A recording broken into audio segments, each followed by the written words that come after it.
Hey everyone, so today let's talk about holding the vision of faith for other people and speaking love over them in the teachings of Neville Goddard. And basically, this is God consciousness. So, a lot of people want to ask, well, does this go against their free will? If everyone is you pushed out, if you create every experience or every person in your life, then no, this doesn't go against their free will because you are creating what you see in your reality. So, wouldn't you rather have like the best, highest versions of people instead of creating garbage?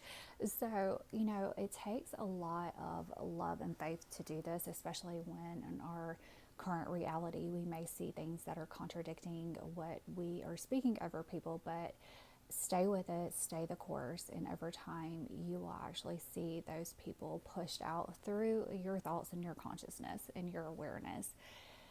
Well, okay, let's talk about how this technique may be easier for some people than it is for others, because if you're anything like I used to be, then you could absolutely see the best in others, but it was so hard for you to see your own worthiness and see good things about yourself.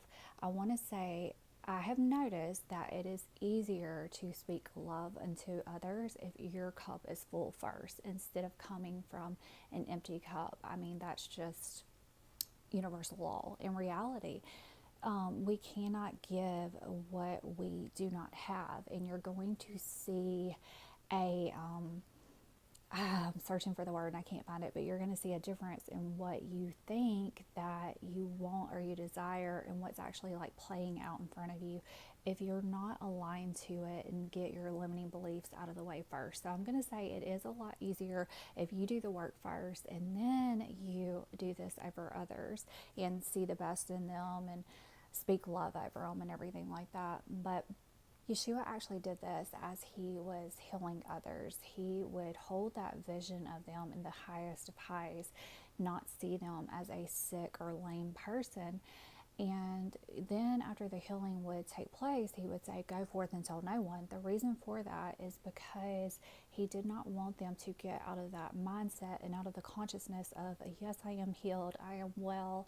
Because, when we're in that sickness or in the illness or whatever it may be, it is so hard for us to see ourselves out of it. But when you're out of it, then of course you're going to see all these beautiful things. So that's where this practice is so very important, not only for yourself, but for other people.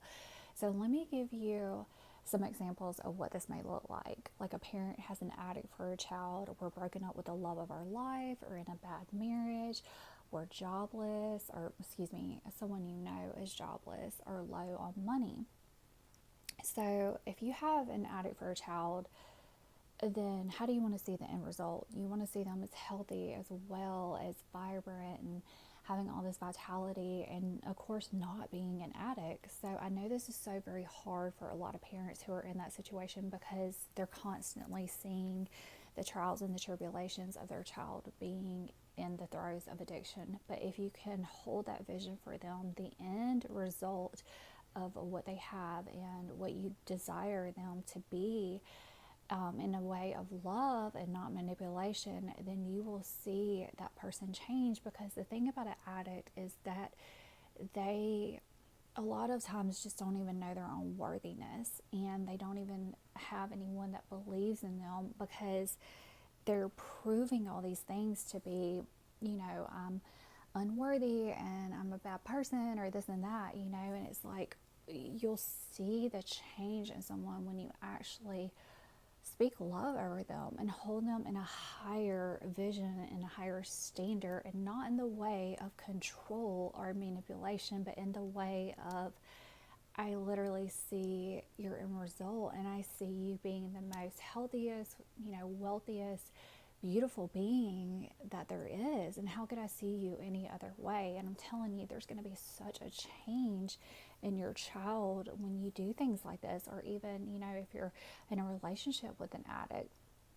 Also, okay, if you desire love, if you desire marriage, or even if you're in a marriage that a lot of bad things have happened, or it feels like it's, loveless at the time, then okay, if you want to get married or you want to be in that relationship, think about that end result. So go get a wedding ring, like a cheap wedding ring off of like, I don't know how to say that site. Is it like Shein or Sheen or whatever? Go to Walmart, I mean, whatever it may be, and wear that ring and just feel it on your finger. And when you're married, you're constantly playing with your ring, and you know it to be true. There's that safety in your mind, so just develop that. And Neville talked about how his wife did this before she even met him, and also he was envisioning his wife. And the thing that helped him envision his wife is when he would go to sleep at night, he would imagine that they're like laying in the bed together, talking, saying, I love you, good night, and different things like that. So it's important to not clutter your bed or your bedroom, and think about how you would be if there's another person living there. A lot of people even talk about making a little bit of space in your closet and how that's worked for them. But I'm going to tell you, I do see my husband. I talk to him. I pray over my husband and different things like that. And I'm not married right now, but I've literally seen him. I've seen his face, and he's like right here. So I know this to be true. Also, if you're in a marriage that feels like it's loveless, then of course you want to speak the best things over that person. And I know it can be hard if you're in the throes of like an argument or just something that you feel like you can't work through, but it's all just inner work. It is in you, and you do have the ability to do this. It's just how focused are you? How determined are you? And like I said, again, not in the way of a manipulation, but in the way of love and desiring a life.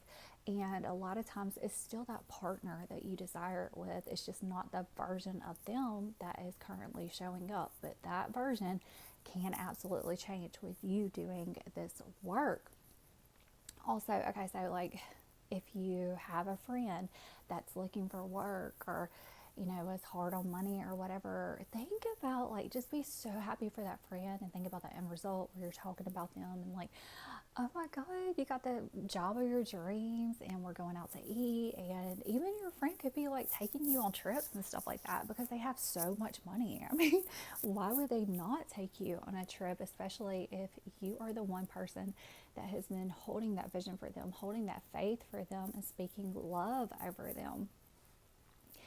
We have the power to speak over others because essentially it is love, and we exhibit that over anyone we want. Like, we can even do it with strangers. Neville talked about how there was a waitress, a woman met a waitress, and the waitress was just like down on her luck, and a lot of bad things were happening, upset, visibly upset. And so as a woman, a lot of times you're going to be like, what's wrong? Are you okay? And the woman told her what was going on, like with the money. And then the next time the woman saw her, during this meantime, the woman that was the patron, the customer, started envisioning the complete stranger, the waitress, having so much money and being happy and being well, and like down to the places she would go, or vacation, or whatever it may be, And so the next time she saw the waitress was very happy. Of course, she asked her, like, what's going on? Your mood seems better. And she said that she had a family member that passed away, and she was blessed with all this money, and it just took that hardship off of her, So this is how we can make such a difference in so many people's lives. And it goes beyond just going to Publix and going to get your groceries. If you see someone struggling, then why would you not want to help? Because I don't want to see anyone struggling in my life. I want to make a difference any way that I can. So Neville tells us to live in the assumption, and it will slowly harden into effect, to be mindful not to bring in doubt or worry.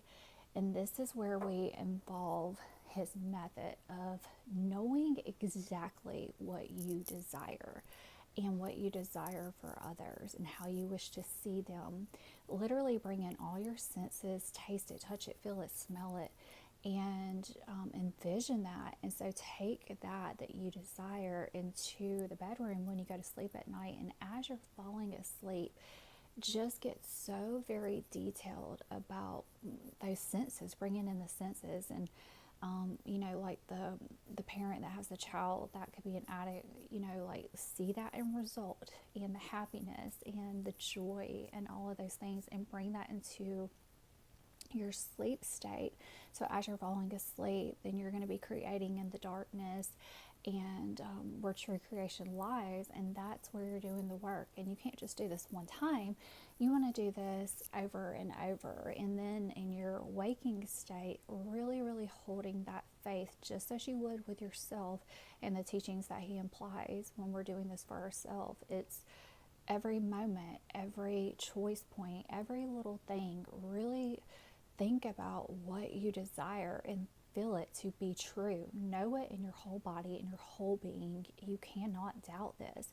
And if doubt steps in, simply pause, tell it to go away. You're not subscribing to that today, and make this your reality. And I'm telling you guys, like, I have done this so many times in my life.